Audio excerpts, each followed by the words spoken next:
Assalamu alaikum wa rahmatullahi wa barakatuhu. ‘Yan uwana ɗalibai na cikin wannan gida, barkanmu da sake haɗuwa domin ci gaba da karatun littafinmu na hadisi mai suna Alhaƙul Mubin. Za mu karanta hadisi na 37 da kuma hadisi na 38. Al-hadisu sabi'u wa salatun. Hadisi na 37. An Abdullahi bin Mas'ud. An karɓo daga Abdullahi ɗan Mas'ud radiyallahu anhu qala. Allah ya ƙara masa yarda ya ce, Sami'tu Rasulallahi sallallahu alaihi wa sallama yal'anul mutanammisat. Na ji manzon Allah tsira da amincin Allah su tabbata a gare shi yana la'antar mata masu aske gashin fiska, wato masu aske gashin gira. Wal mutafallijat, da masu yin wushirya. Wal mutawashimat, da masu yin zane.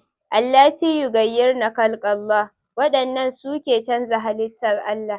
Rawahul Bukhari wa Muslim. Bukhari da Muslim ne suka rawaito shi. Al-hadisu thaminu wa thalathun. Hadisi na 38. An Abi Hurairata radiyallahu anhu qala.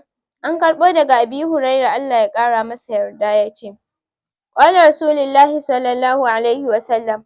Manzon Allah tsira da amincin Allah su tabbata a gare shi ya ce, Tunkahul mar'atu li arba'in.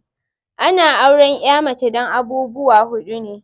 Limaliha, don dukiyarta. Wali hasabiha, ko don dangantakarta. Wali jamaliha, ko kuma don kyawunta. Wali diniha, ko don addininta. Fasfar bizati din, ka nemi ma'abociya addini. Taribat yadaka, hannunka zai yi albarka. Ko kuma in ba haka ba, hannunka zai yi ƙura. Rawahul Bukhari wa Muslim.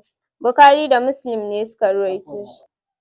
Za mu tsaya a nan sai mun haɗu da ku a haɗuwa na gaba inda za mu karanto muku hadisi na 39 da kuma hadisi na 40, wanda zai kasance na ƙarshe a cikin babinmu na farko.